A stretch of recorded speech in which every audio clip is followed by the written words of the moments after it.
ખેડૂત ભાઈઓ, આજે આપણે આ વિડીયોમાં મગફળીના ભાવ સંબંધી ચર્ચા કરીએ છીએ. મિત્રો, મગફળીના વાવેતરમાં ખાતરના પ્રબંધનના મુદ્દા પર આપણે સમયે સમયે વિડીયો બનાવતા રહ્યા છીએ અને એના પર આપણને ખૂબ સારા પ્રતિભાવો ખેડૂત મિત્રો તરફથી મળતા રહ્યા છે. બાકીના બધા પાકોના ભાવો, ખાસ કરીને જીરાના ભાવોને લઈને જ્યારે આપણે ચર્ચા કરીએ છીએ ત્યારે ખૂબ બધા ખેડૂતોની એક કોમેન્ટ આવતી હોય છે કે મગફળીના ભાવ વિશે ચર્ચા કરો. પણ છેલ્લા ઘણા દિવસથી, એટલે કે લગભગ 12-15 દિવસથી આપણે એક એવી અપેક્ષામાં હતા કે સરકાર નવા વર્ષના, એટલે કે 2024-25ના ખરીફ ઋતુના પાકના ટેકાના ભાવ જાહેર કરે તો એના આધારે અત્યારના દિવસોને લઈને આગળના સમયમાં પણ ભાવોની પરિસ્થિતિ એકંદર કેવી રહેશે એનું એક ચિત્ર સમજવામાં આપણને સહેલું પડે. અને એટલા માટે આપણે છેલ્લા 15-20 દિવસથી આ બાબતનો વિડીયો બનાવવાનું ટાળતા હતા. પણ સરકારે જ્યારે જાહેરાત 19 તારીખે કરી દીધી છે નવા વર્ષના MSPની, ત્યારે આજે આપણે એના પર ચર્ચા કરીએ છીએ. મિત્રો, તો મગફળીના ભાવ સંબંધી આ વિડીયોમાં આપ સૌ નમસ્કાર. ખેડૂત મિત્રો, જય કિસાન, જય ભારત. ખેડૂત ભાઈઓ, મગફળીના પાકના ભાવને લઈને જ્યારે આપણે ચર્ચા કરવી હોય છે ત્યારે એની સાથે જોડાયેલી જે મુખ્ય બાબતો છે એના પર જ આપણે ચર્ચા કરવાની શરૂઆત કરવી જોઈએ. અત્યારના દિવસોમાં, એટલે કે ચોમાસાની શરૂઆતના દિવસોમાં આપણે ત્યાં મોટા ભાગે જૂન મહિનાના અંતિમ દિવસોમાં ચોમાસાની શરૂઆત સામાન્ય રીતે થતી હોય છે અને એ પ્રમાણે જ આ વર્ષમાં પણ છેલ્લા 2-3 દિવસથી 4 દિવસથી આપણને આપણા મગફળીના વાવેતરના વિસ્તારમાં વાવણી લાયક વરસાદ જુદી જુદી જગ્યાએ થઈ રહ્યો હોવાના સમાચારો મળી રહ્યા છે. અને આવતા 2-5 દિવસમાં કે અઠવાડિયામાં લગભગ આપણા સમગ્ર સૌરાષ્ટ્ર ઝોનમાં વરસાદ, વાવણી લાયક વરસાદ પૂરી માત્રામાં થઈ જશે એવું હવામાન વિભાગ તરફથી પણ આપણને કહેવામાં આવી રહ્યું છે. ત્યારે વાવેતરના સમયના હિસાબથી જોઈએ તો આ સમય આપણા ખરીફ ઋતુના પાકના જે મુખ્ય વાવેતરો છે, કપાસ હોય, મગફળી હોય, આ દરેક પાકનો સમયસરનો વાવેતરનો, વાવણીનો આ સમય ગણાય છે. અને જ્યારે સમયસર વાવણી થાય ત્યારે પાકના ઉત્પાદનમાં ઠીક માત્રામાં ઉત્પાદનની એવરેજ સરેરાશ જે હોય છે એ જળવાઈ રહેવાની સંભાવનાઓ આપોઆપ બની જાય છે કુદરતી કારણોસર. ત્યાર પછી આપણને વરસાદની આગળની જે અનુકૂળતાઓ રહે એ અનુકૂળતાઓ એમાં વધારો કરતી હોય છે. પણ સમયસર વાવણી થાય એટલે પાકમાં સારી રીતે ઉત્પાદન આવવાની શક્યતાઓ પાયામાંથી ઊભી થતી હોય છે અને એના ધોરણે આપણે બધા મોટા ભાગે આપણા આગામી દિવસોના બજારને, આગામી દિવસોના પાકને, આ બધા મુદ્દાઓને નક્કી કરતા હોઈએ છીએ.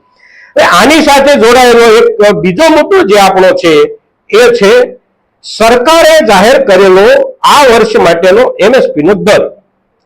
આ વર્ષે સરકારે આપણી મગફળીનો જે ભાવ 2024-25 માટે જાહેર કર્યો છે એ ભાવ છે 1356 રૂપિયા 20 કિલોના. ગયા વર્ષની સિઝનનો જે ભાવ હતો એ હતો 1277 રૂપિયા. આ વર્ષે 80 રૂપિયાનો સરકારે વધારો કર્યો છે મગફળીમાં. પણ બજારમાં જે મગફળી અત્યારે ખેડૂત તરીકે આપણે વેચી રહ્યા છીએ એ મગફળી આપણે 1200 રૂપિયાથી, સામાન્ય જે સારા માલમાંથી આપણે શરૂઆત કરીએ તો 1200 થી 1400 રૂપિયા સુધીના ભાવ આપણને ખેડૂતોને માર્કેટિંગ યાર્ડમાં મળી રહ્યા છે.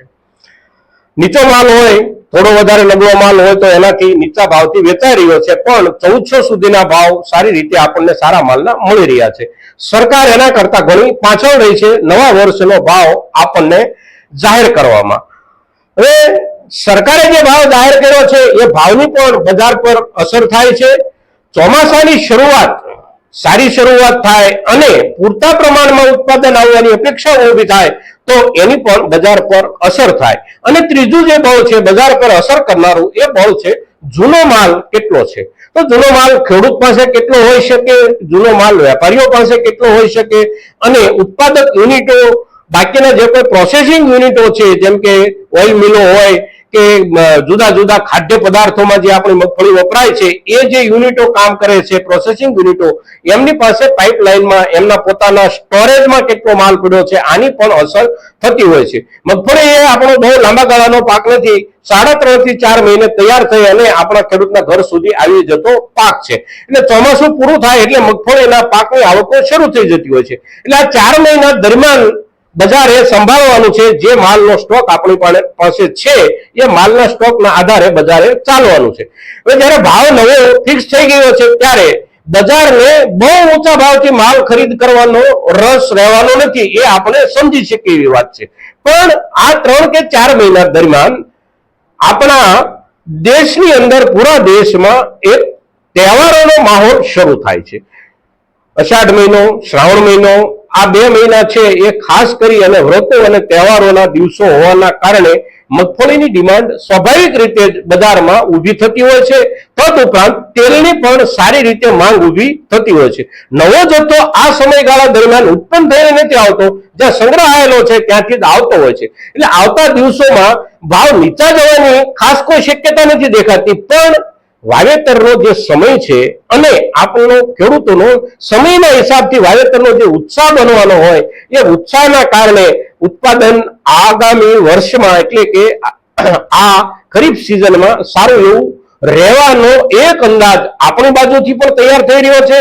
અને વેપાર, મગફળીનો જે વેપાર છે, મગફળીનું જે બજાર છે અને સરકાર, આ બધાની નજર આના પર બેઠેલી હોય છે કે ચોમાસું ક્યારે શરૂ થાય છે અને શરૂ થતા ચોમાસાના ધોરણે મગફળીનું કેટલું વાવેતર થશે. તો વાવેતર પૂરતા પ્રમાણમાં થશે મિત્રો. ખાસ કરીને આપણે સૌ ખેડૂતો જાણીએ છીએ કે સમયસર જ્યારે વરસાદ થાય છે ત્યારે વાવેતર પૂરા માપમાં થતું હોય છે. એટલે વાવેતર પણ ઠીક પ્રમાણમાં થશે. અત્યારે પણ બજાર પાસે પૂરતો માલ છે, ખેડૂત તરીકે આપણી પાસે પણ પૂરતો માલ છે. એટલે આવતા દિવસોમાં બહુ મોટી વધારાની શક્યતા નથી દેખાતી. અને તેથી અત્યારે આપણી પાસે જે ખેડૂત પાસે જે કાંઈ માલ છે એ માલને આપણે બજારના આગામી સંજોગોને ધ્યાનમાં લઈ અને વેચવો, સંગ્રહ રાખવો કે જે સંગ્રહ માલ છે એમાંથી કેટલોક માલ કાપવો, આ નિર્ણયો આપણે બહુ સમજણપૂર્વક બારીકાઈથી વિચાર કરી અને લેવાના સંજોગો આવી ગયા છે મિત્રો. તો આજના દિવસે મગફળીના પાક વિશે અને મગફળીના પાકના ઉત્પાદન, સરકારે જાહેર કરેલો ભાવ અને અત્યારના સંજોગોમાં જે કાંઈ સ્ટોક, જે કાંઈ સંગ્રહ આપણને સમજાતો હોય એના આધારે આપણે ભાવની જ્યારે ચર્ચા કરીએ છીએ ત્યારે આપણા મગફળી પકવતા ખેડૂતો સુધી આપણો આ વિડીયો પહોંચે એવા આપ સૌના તરફથી પ્રયાસો થાય એવી અપેક્ષા સાથે જય કિસાન, જય ભારત.